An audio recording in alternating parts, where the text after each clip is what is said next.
Hello, everyone. Susan Hopkins here, and welcome back to the Self-Reg show. I'm here with Stuart Shanker again today, and I just want to tell you this is the show where we explore, unpack, learn, apply, have conversations about all things self-reg, which is, of course, is the lifelong work of you, the amazing Dr. Stuart Shanker. So welcome, Stuart. Good How morning. are you? I'm pretty good. Are We're we allowed to tell everybody that this is New Year for you and me? This is New Year for us. So we're filming this in early 2023. We know you're going to be watching it whenever you watch or listen to your podcast. But for us, it is a fresh new year. How are you feeling about the new year, Stuart? Optimistic. Yeah, me too.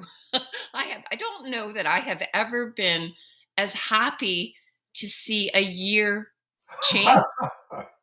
I know, that might sound we've all had rough years the last, or many of us have the last few years, but all of us have those sorts of years in our lives.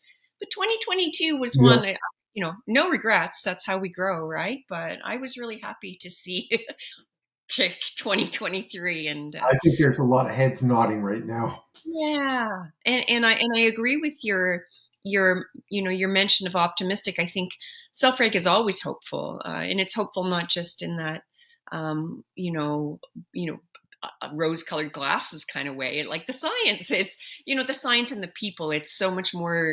There's so many layers to it, but it's always hopeful because. Well, for me, one of the things is that unsticks and actually helps me figure out what I can work on.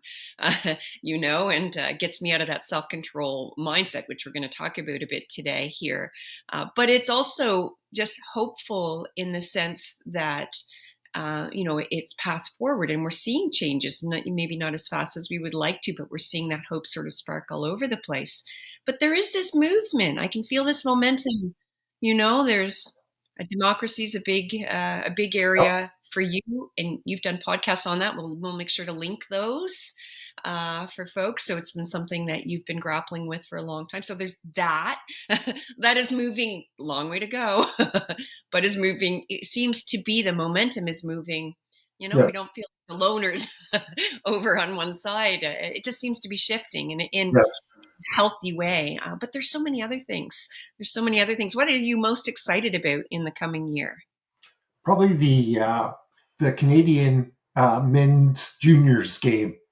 So for anyone watching this is a big deal for Canadians. Hockey is always in your heart. That's taking place in my hometown, Halifax. Am I Yes, right it about is. that? Yes, it is. Good. I would hate to get that wrong. Yeah. Well, very exciting. My hope, I think, goes to really. I as somebody who's I identify as an educator first and foremost. I think is always how I sort of boil down that part of who I am, I guess. And I've just seen and experienced and felt so many struggling educators for so many years, and I know it's still Yeah. ongoing. I saw the stats on the US and the number of I think it was something like 50,000 people, had 50,000 educators. I might have the numbers wrong, but a huge number had left the profession, and it was down to like a quarter of what normally comes in a year. That Yes. it takes its wear and tear on you. And so I think there's a long way to go there. And look, I think the education system needs changes too, but until we put the heart, the people are the heart of it. And that's the really important thing. If we're worn out, worn down, how are we going to show up for your kids? And it's just such an important thing that is part of the puzzle. And I'm hopeful around that. I'm hopeful. I'm feeling shifts personally. This is anecdotal, but I am noticing in my interactions, both online and in the various things that we do in courses and the stuff that we do in our work, trying to bring self-reg to the world and anybody who will listen. I'm noticing a particular shift in Canada, and Yeah. that I haven't seen yet in the US. And look, Oh, it's that's a starting. really It's starting. yeah, that's a really big blanket statement, because of course there's people at all different sorts of places. But I'm feeling a momentum. I don't want to put everybody all in one basket. on either side of our border here. But I'm feeling a momentum on the Canadian in the Canadian interactions that is hopeful, because it's just like it Yes, feels I like feel it. getting back to education. And anyway, I'm very hopeful. It feels like it was needed to be a new year, and it is. And winter is that lovely time for reflection, for learning, a little bit of hibernation, getting ready for our favorite season of spring. And that's just what it's all about. So we are actually talking about this topic now. Look, folks, if you're watching this as they release, um, you're going to be seeing this at the end of January. And if you don't know when they're releasing, you're just sort of randomly coming across them, please go to our website, self-reg.ca. We have updated it this fall. There are, based on feedback we've gotten from our community, on ways to make it more easier to navigate, if you will. And there's still tons of content, but go and have a look, because it has changed. We welcome your feedback, but it's also a place where you can sign up for our newsletter and just get on the list, and you'll never miss when something's coming. So, the end of January is an interesting time, because January traditionally is the month of New Year's resolutions. Okay, so we're filming this. It's January 5th, I think, and it's like, many people have made resolutions. I've done that myself in the past, Stuart, and I actually always preferred a September. It always felt a better time for me to kind of think about things I wanted to work on. But I'm well aware of this. Oh, this year I'm going to run the marathon. I'm going to lose these pounds. I'm going to study this. I said to you this morning, I'm going to get here on time. Something I challenge with. It's a struggle for me, and I'm well aware of those. And also the shortfalls of them, because that I know, we're going to be talking a little bit about this, but the idea of more lists for things that we need to do all sounds great, and we can do it. We have enough self-control to do it, until we don't, and then out the window it goes, and we're beating ourselves up. And Self-Reg really got me off that hamster wheel. But today we're going to be talking about a Self-Reg lens on an area related, and yet refreshingly different. And it is, we're titling it "You Can't Pour from an Empty Cup." The first person that I ever heard use that language was the amazing, she's now a principal, but she's been all sorts of things in education, Kathy Lethbridge, because we've talked before about, that metaphor of being on the airplane. That where they say, put your mask on first before you put your mask on your child, is kind of the idea. And it's just, it's that metaphor of you've got to be in enough balance, or we'll talk about how you see that, before you can actually, help someone else. And she started talking about can't pour from an empty cup. I don't know if she's the originator of it, but she's certainly the first person that's I've ever heard say it. And it really resonates. That might sound negative, because you're kind of saying, hey, my cup is kind of empty right now. It's not. It's hopeful, because it shifts, from you trying to push your way through or do all whatever, to saying, okay, the cup is a little low. Oh, what can I do, and how can I see that differently? So that's our topic today. Do you have anything you want to respond to with that intro, or do you just want to dive us right into some thinking on this very theme in this January 2023 filming? Well, I want to know, how much science am I allowed to do today? I actually think this, I always think the science is important, even for those of you that you don't need to remember all the words. It's the stories and the essence of it. But I actually think the science is pretty important here, Stuart, because this is one that even those of us that learn about the difference between self-regulation and self-control, and misbehavior and stress behavior, which if you don't know, go back to an earlier podcast. You want to go deeper, come and take a course with the MEHRIT Centre. We have them starting every month. There's something new starting, and there's lots of ways to learn more.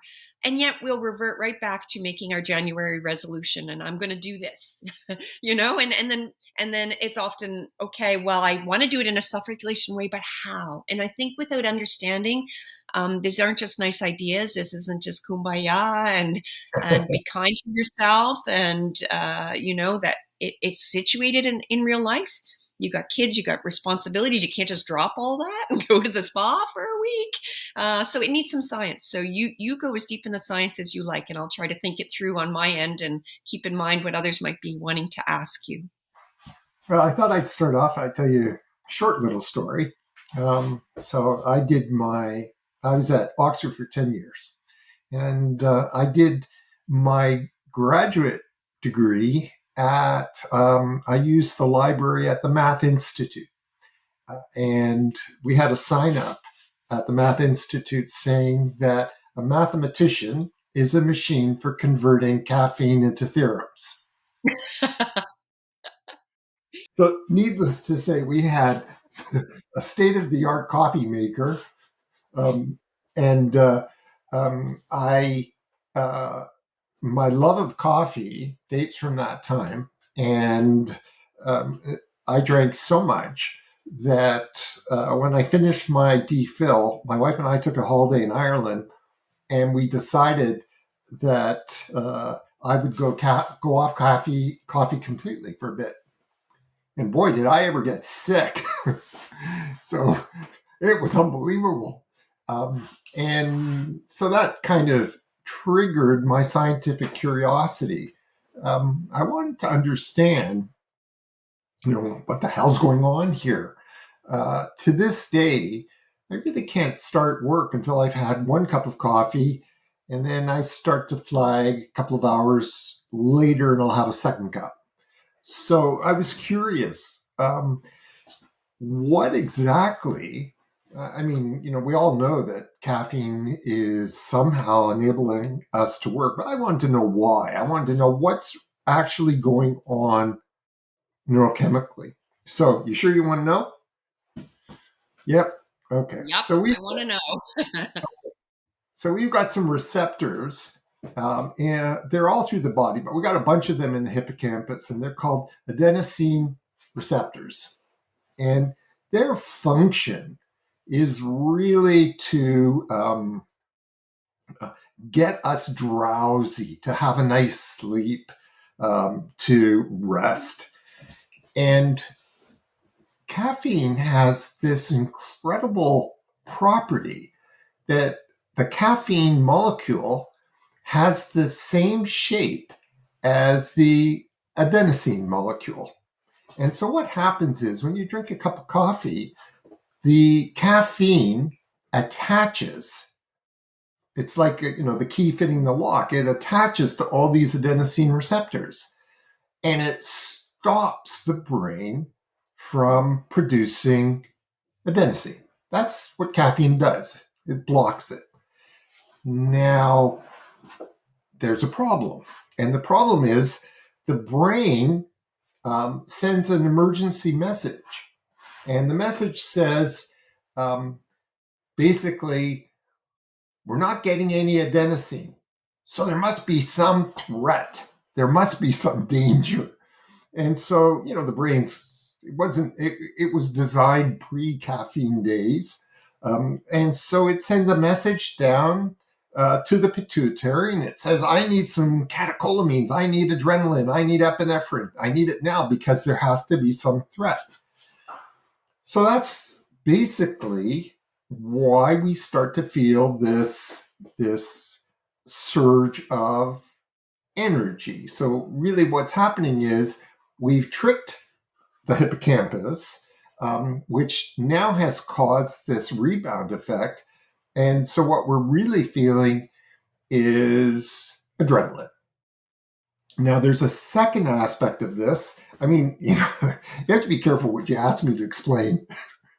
The second aspect of this is... Stop you for a second. Yep. You amaze me. So, we have actually had conversations on this topic before, and that's why I love and I feel so honored for every conversation with you, Stuart, because I just never know where you're going to go. You literally took the metaphor of a cup. All you knew was the title, from an empty cup, and that it was connected to January. You knew that, and that's all we've really talked about. And you go down this road with caffeine, and I did not know what you just shared. So it's not caffeine. It literally is how caffeine works on our brain. It actually blocks something, and then the brain jumps in and treats it like a threat response. Did I Yep. hear that correctly? Yes, you did. And you're right. Wow. And you're right. I took the metaphor literally. Like that's what got me thinking about it. Now there's a second aspect. Okay, so we actually have four. There are four of these four different kinds of receptors. So the ones I just caught, these are the A1 receptors. But there's an A2 receptor, and it also gets blocked. And what that one does is, I won't go into the technical details here, but basically it stops the brain from reabsorbing dopamine. So basically, your brain is, we're constantly producing dopamine. We got to get rid of it. Adele Diamond has done wonderful work on the genetic structures that allow us to get rid of dopamine. But what the caffeine does is it blocks those structures. It blocks us from getting rid of the dopamine. So the dopamine starts to build up. So you're getting a double whammy here. You're getting the effects of the catecholamines, the adrenaline, the norepinephrine, but you're also getting the effect that the dopamine levels in your brain start to go up. Have you ever noticed that when you have that cup of coffee, you really feel a bit more motivated? You feel a bit more empowered, and that's the effect of dopamine. So, and there's been some wonderful neuroscience written about this, about how the effect here is really very similar to the effect of heroin. So what we're doing is giving ourselves, I know, Wow. I know. so, so it's the same mechanism, but it's just much milder. Okay, so what you're doing is you are artificially manipulating how much dopamine you have. And in fact, the reason why I have to have that second cup of coffee is because it's not because I need more adrenaline. It's probably because my dopamine's starting to wear off, and I want another shot of dopamine. And dopamine gives us a bit of energy, psychic energy, and that's why we feel more motivated. So, okay, why not just drink coffee the whole damn day? And the problem now is everybody knows this. Okay, so we know that if you drink too much, if you have too much caffeine, meaning somewhere around over 300 milligrams of caffeine, you start to get jittery, you get headaches. We can explain all that too, by the way, why you get jittery, why you get the headaches, because the other thing that adenosine does is it causes your blood vessels in the brain to expand. And so by drinking caffeine, you're keeping your blood vessels constricted, which is why you get the headache and so on. But how long does this effect last? That's an interesting question. And the answer is about 6 hours. So caffeine has a half-life of around 6 hours. Now that means that if I have, say, 200 milligrams of coffee at 4 p.m., that at 10 p.m., I'm still going to have about 100 milligrams of caffeine circulating in my brain. That's not such a good thing. And it's not a good thing because it means I'm still pumping adrenaline, we'll say. And so that's going to interfere with a lot of things. It's going to make it harder for me to fall asleep. And we all know that. But it's also going to affect the quality of my sleep. And one of the things we know is, and I'm sort of trying to build towards a point here, we know that for me to have restorative sleep, okay, whatever that means, and that's really the point of Susan's topic today, restoration. So in order for me to have restorative sleep, I have to have deep sleep. So I have to be constantly, shifting from light sleep into deep sleep. And we know that adrenaline prevents that. We know that what happens is that we don't get those periods of deep sleep. We only, even if we do fall asleep, it's light sleep, and we wake up and we feel like crap. So, okay, so the message for everybody is bear in mind that the half-life of coffee, and be careful that you don't have caffeine after, like in my case, I can't have caffeine after 10 a.m. All right.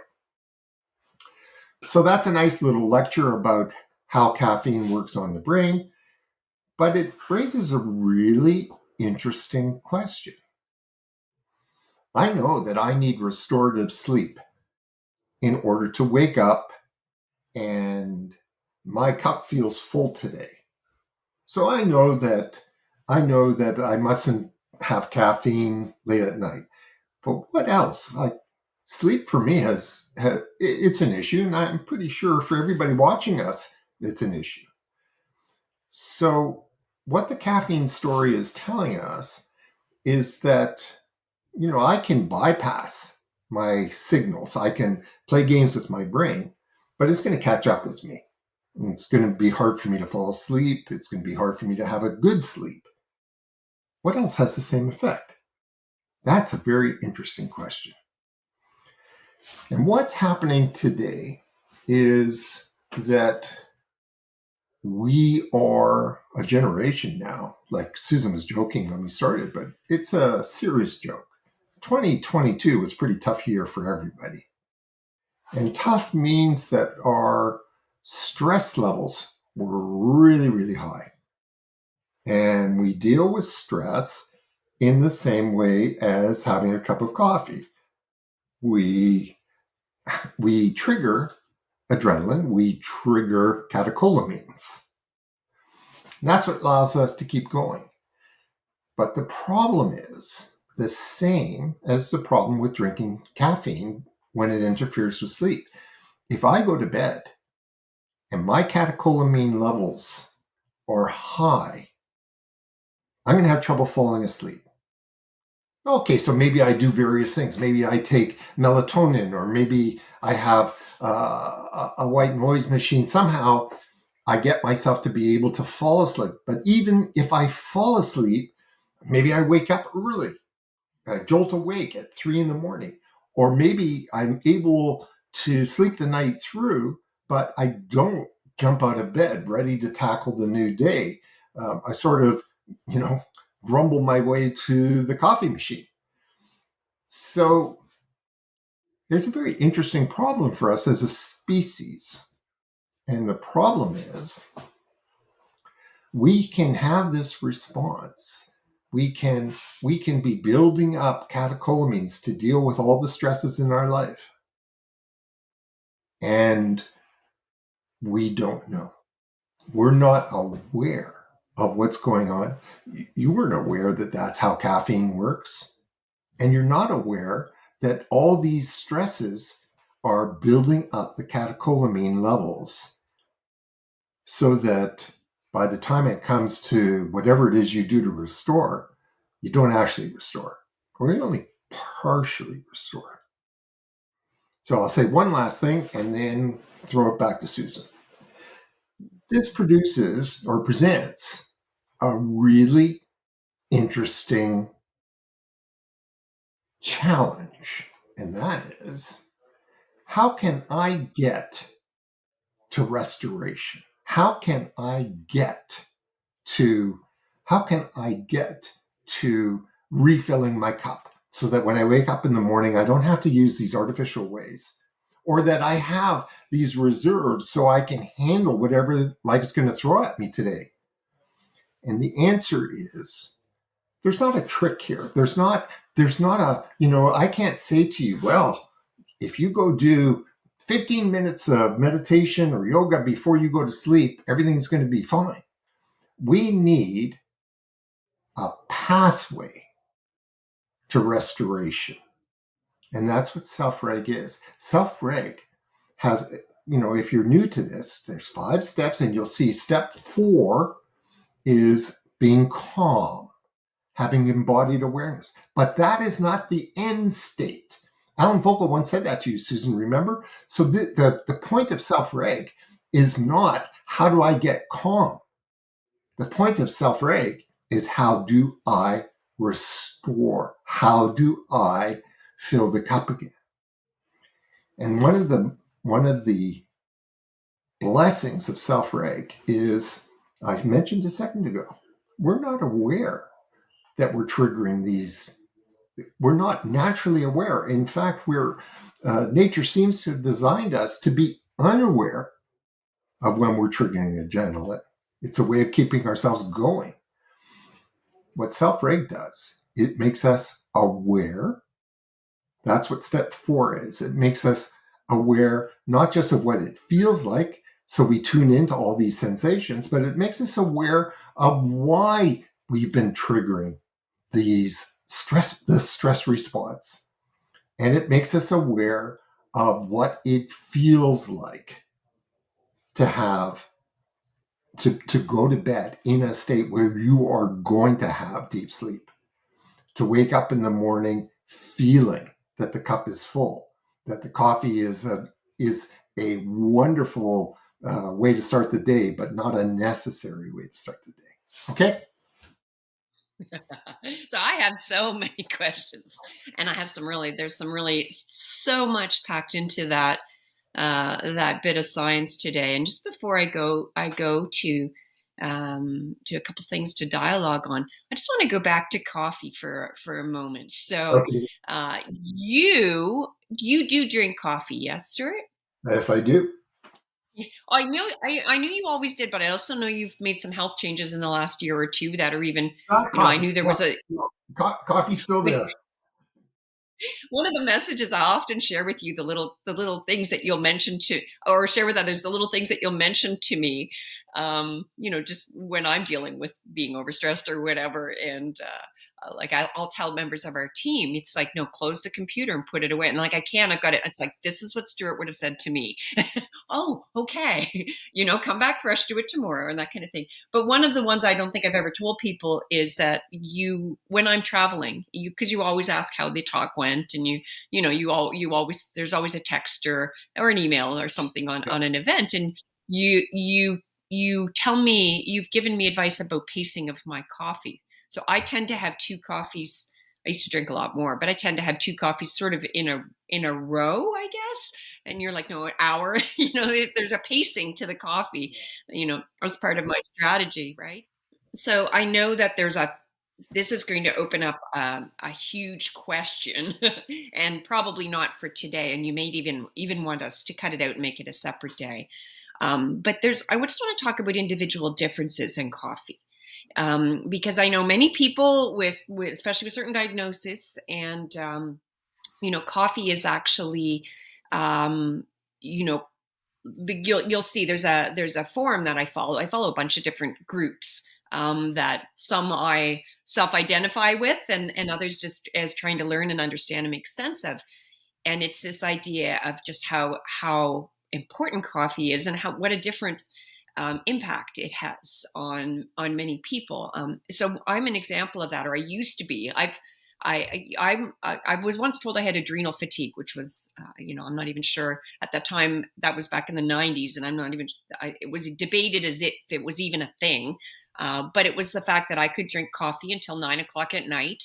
I used to have cups constantly on the go, and I would still sleep. Now, in retrospect, I know I didn't wake up feeling restored, but I could certainly still fall asleep. And so I just want to ask about individual differences, because as you just described it, and it sounds like, this is just sort of part of the human condition, and there's a little bit of variance, but this is how it works. So what about the difference between somebody that can't drink a sip of coffee without feeling like they're going to be peeling off the ceiling, to people like me who it's actually feels even later in the day, or did when I was younger? It felt like it was just a really important part of keeping me in the game, if you will.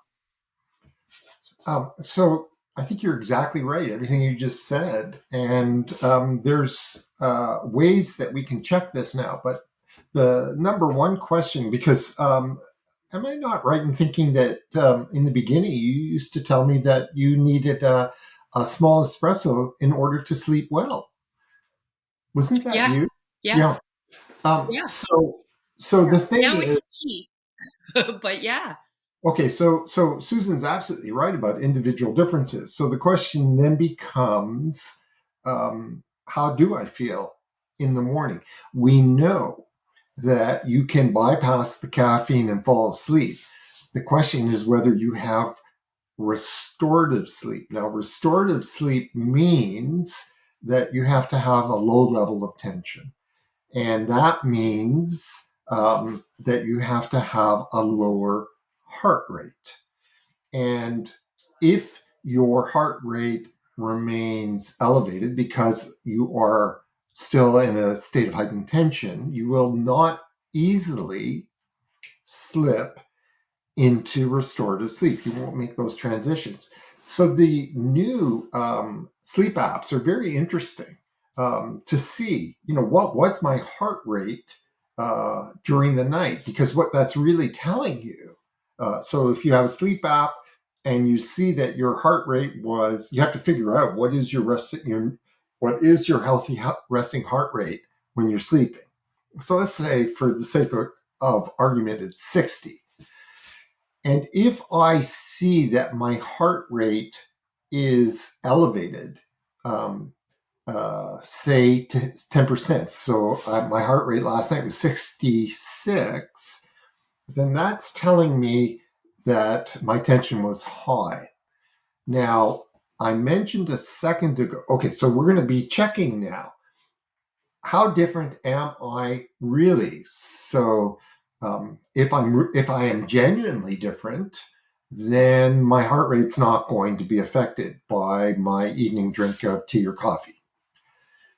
One of the things that we factor into this is we can stay in this energy depleted state, this quasi empty cup for quite a long time. So Decade. I'm pretty sure it was a couple of decades for me, with little okay, peaks of like, you know, then a yeah. crash, and then sleep overload or getting sick. And one of the things I find intriguing, I've been talking with someone just recently that went. This is a different topic, or a topic for another day. But she went on a trip when I didn't think she should have, because she was recovering from COVID. And and anyways, the long and the short of it was that about 2 weeks later, she got quite sick after the trip. And the truth is that traveling can be a wonderful stress when you're healthy, right? It's positive stress. It's exciting. You're seeing new things, new foods. But if you're depleted, then what happens is very interesting. Um, so, just look at pictures of Pearson and Pearson Airport, and you'll see, this is a lot of stress. And we're in now this we're in this depleted quasi empty cup state, and we're going to keep ourselves going, and we're going to do it through grit. We're going to do it however, but that energy that we get from that full cup, we need it for things like our immune system. We need it for cellular repair. We need it for a lot of functions. We need it for our stomach. And so, sure enough, you keep yourself going, you are generating catecholamines to keep going. But in the meantime, you're wearing down. And so, you may not be that exception that you think you are. If you find, and with you, we won't go into details here, but there were cycles, physical cycles, where it was clear that you were able to withstand the low energy state, the low glucose state, for just so long, and then you paid a price. And so this is a complicated issue. And so one of the things I love about Self-Reg is that fourth step. So we call it clear now. And the final element of step 4 is reflective. And we start to become really reflective about ourselves.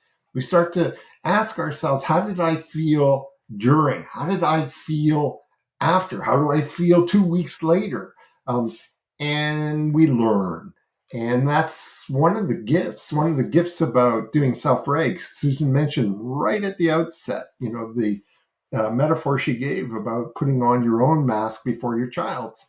So but it's not like, well, the mask just dropped down and I put it on. This is something that maybe takes an awful lot of reflection. And we get better and better at it and deeper.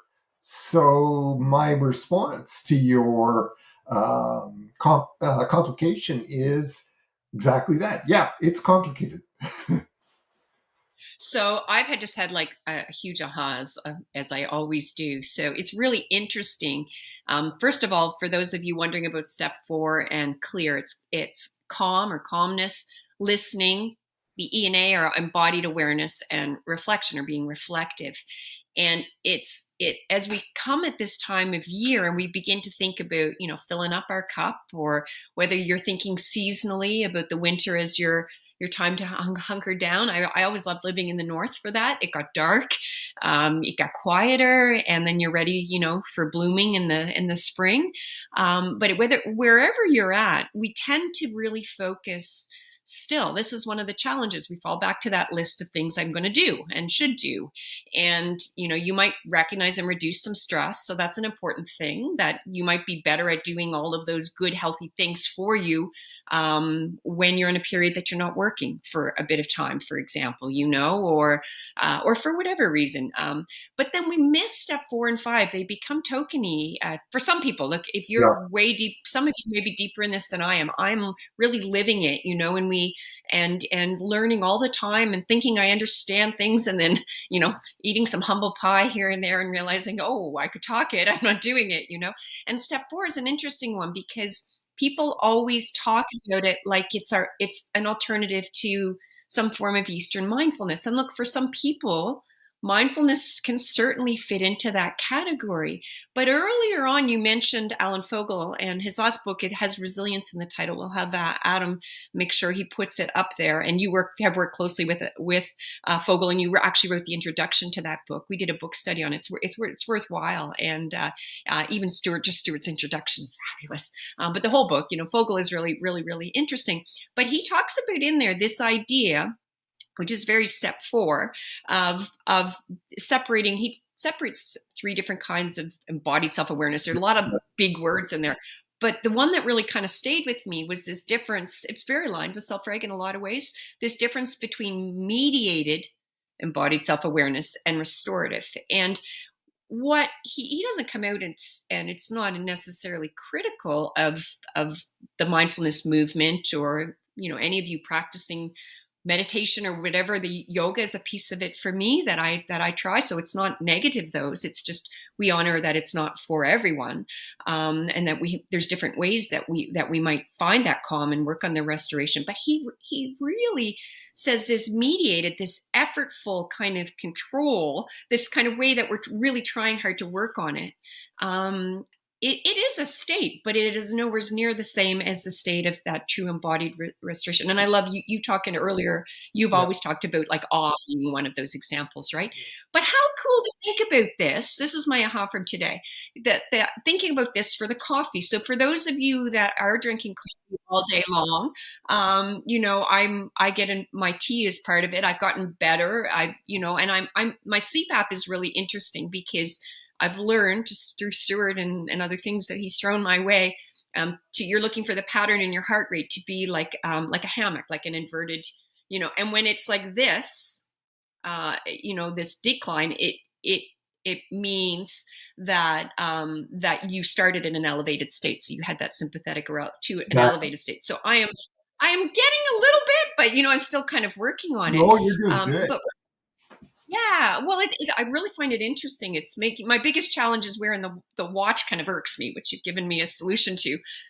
But what's interesting from those of you out there that are saying, I am not giving up my coffee, and he just made me think I shouldn't do coffee. It's like, no, that's actually that is, I used the example, I think I used the words keeping me in the game.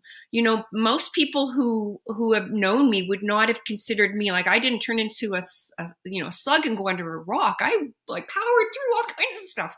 It kept me in the game, and realizing, but it is still doing these things to my brain, and how can I honor it and thank it and say thank you, coffee.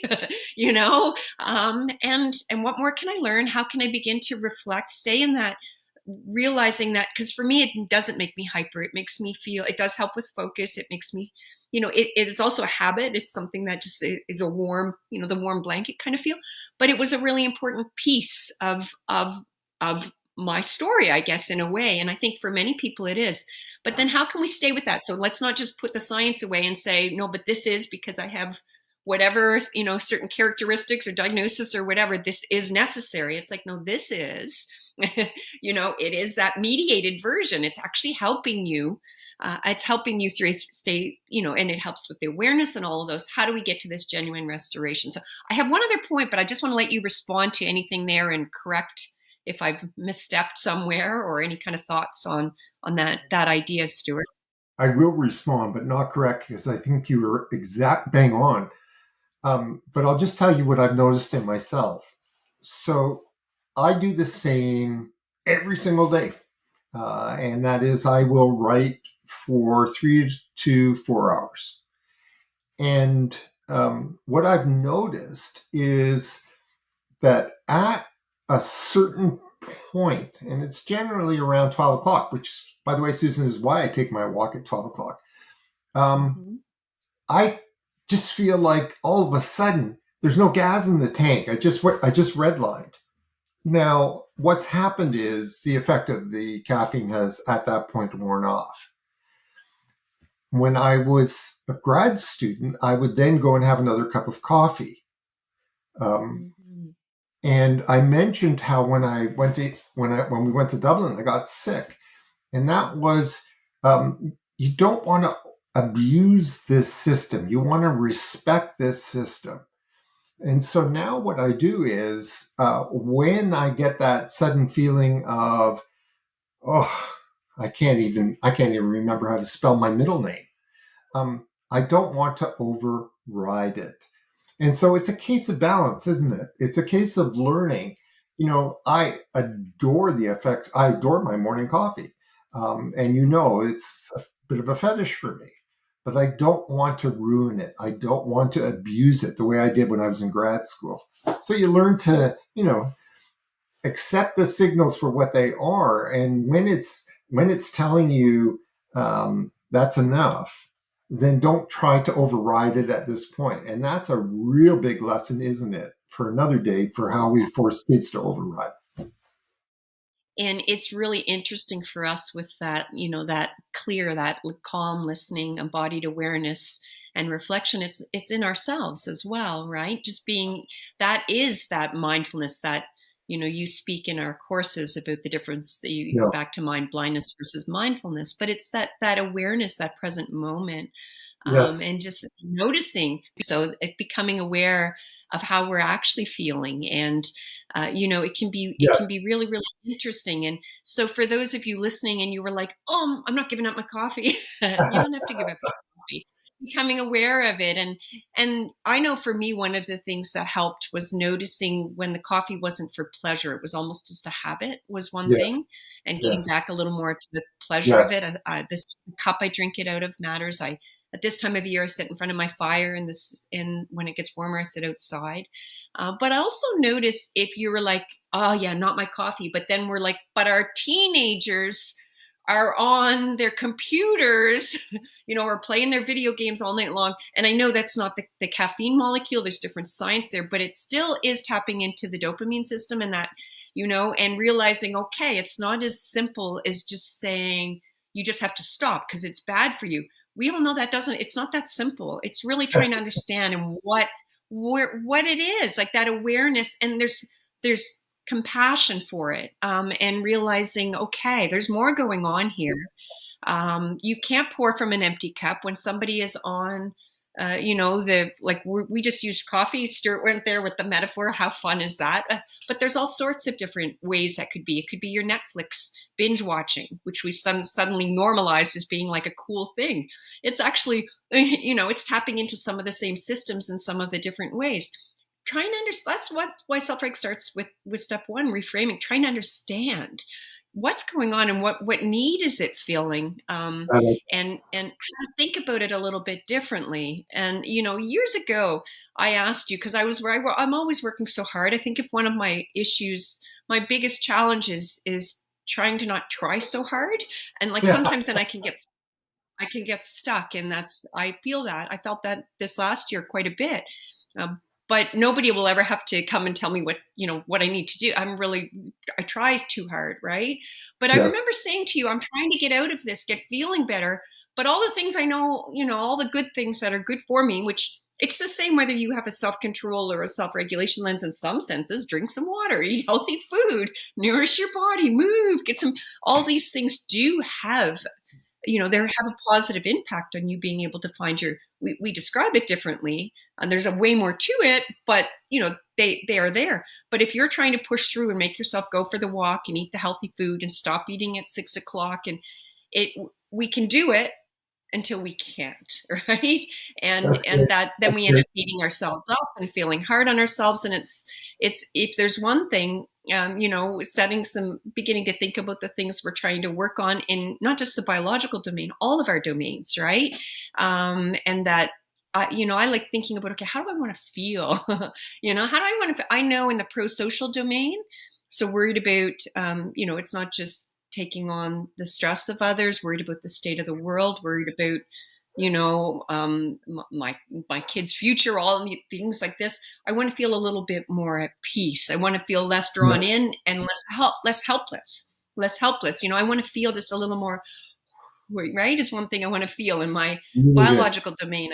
I want to feel a little more little more energy, and a little less, like genuine energy. I want to, like, I know the social domain is I one love that it. I've been thinking about a lot as it comes. How do we get disconnected?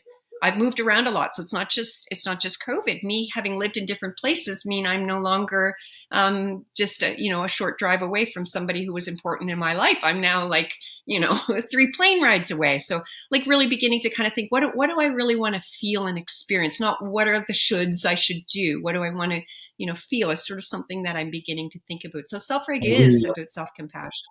It's not about going and doing a whole, the bubble bath. If the bubble bath is for you, go have your bubble bath. But it is also about choosing the things. This was the advice you gave me years ago. You said, well, what does feel like something you'd like to do? Start there. Start there. And, rather than making your big list and guilting yourself, what is something that you would, not, maybe it's not taking away something. Maybe it's adding something in that you do want to, you do want to add in. And that actually got me unstuck years ago, in this sort of the no fitness kind of. I'd gotten out of with an injury, gotten out of fitness. And that was really what kind of got me back into it. Was just, okay, I can't thou shalt myself. I can't give myself another list. What do I want to do? And that was, it was a bit of really good advice. So I'm just going to flip that. I've kind of wandered no, the I gamut with love it. that. I think that What would you like to share with folks? I think everybody watching today, we all want the same thing. We want to feel healthy and happy, and that's why we did today's podcast. We want to give you the pathway to feeling happy and healthy. And for all of you out there saying, I'm too busy, there's too many things, and everybody needs me, it is not selfish. It is not a selfish thing to take time for yourself. And I've been a single mom most of my life. I know it's not that easy, with all kinds of things. I know it's not that easy to take time for yourself. And, you have to be realistic. But where can you, and what can you do? And that's actually a generous thing to the people you love. As a mom of a daughter, set that, it's, and I'm honoring fathers and sons out there. That's just my scenario as being a woman with a daughter. I'm trying to set the example that, genuine self-care, not just the word, and not just go and have a bubble bath, but these are important. It's not selfish, it's generous. At taking care of ourselves is how we have space to take care of and think about the well-being of others. And we care. You matter. And without this community, the work that we're doing would not move forward. And we all know Stuart doesn't like me to put him up on a pedestal, but without your work, Stuart, I'd be a different parent. I'd be a different human. I'd feel like a different person. I would definitely be living in a different place because I came here for this specifically. So I know that and honor that. And I thank you for constantly moving forward on the science, the writing, all of those sorts of things. But I also know without this community, without this team, without Yeah. the people that show up and listen to this podcast, it could be just a nice idea on a video somewhere. And what fills my tank up, what helps me, is hearing from folks that made a little bit of a difference, or I felt a little bit better. That's Wow. bonding. It shifted my parenting, or I'm not sure how yet, but the hope is there, or we're like making earth-shattering strides forward. That really is filling up my cup and gives me a little more space to pour forward. So thank you. We wish you all a very happy 2023, and if you're listening to this in 2025, yay, we lasted that long. We did Yeah. And so thank you very much. Thanks, Stuart.